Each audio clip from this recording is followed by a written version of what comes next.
আমি আমার লেখা ছোট গল্প আমি কান পেতে শুনি পর্ব 1 পড়ে শোনাচ্ছি। আমার খুব ইচ্ছে করে পুরনো দিনে চলে যেতে, দেখতে ইচ্ছে করে ওদের জীবন।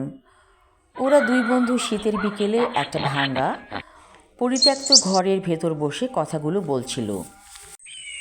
দুই বন্ধু, শফিক আর রেহান, বিশ্ববিদ্যালয়ে একই সাবজেক্টে একই ক্লাসে পড়ে।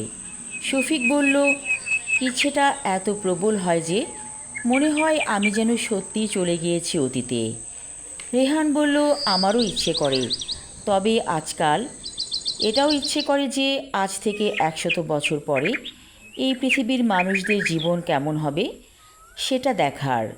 শীতের বিকেল শেষ হতে সময় লাগে না, কখন যে সূর্য ডুবে গিয়েছে কেউ খেয়াল করেনি। ঝুপ ঝুপ করে অন্ধকার নামতে শুরু করেছে। শফিক বলল, অনেক দেরি হয়ে গিয়েছে, চল ফেরা যাক। কিন্তু যেই না ওরা উঠতে যাবে, কি যেন লাগলো পায়ে। পা কিছুতেই নাড়তে পারছে না দুজনেই।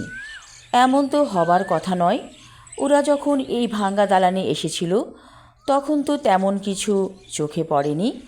তাহলে পায়ে কি বিঁধেছে দেখার জন্য উপুর হলো।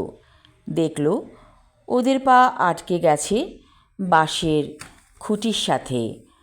দুজনের পা একসাথে কেমন করে বিঁধে গেল বাঁশের খুঁটির সাথে ওরা বুঝল না। শফিক কিছু বলতে যাচ্ছিল, কিন্তু গঙ্গানির আওয়াজ ছাড়া মুখ দিয়ে কথা বের হচ্ছিল না। আমি আমার লেখা ছোট গল্প আমি কান পেতে শুনি পর্ব 1 পড়লাম। পরবর্তী অংশ থাকবে আগামী পর্বে।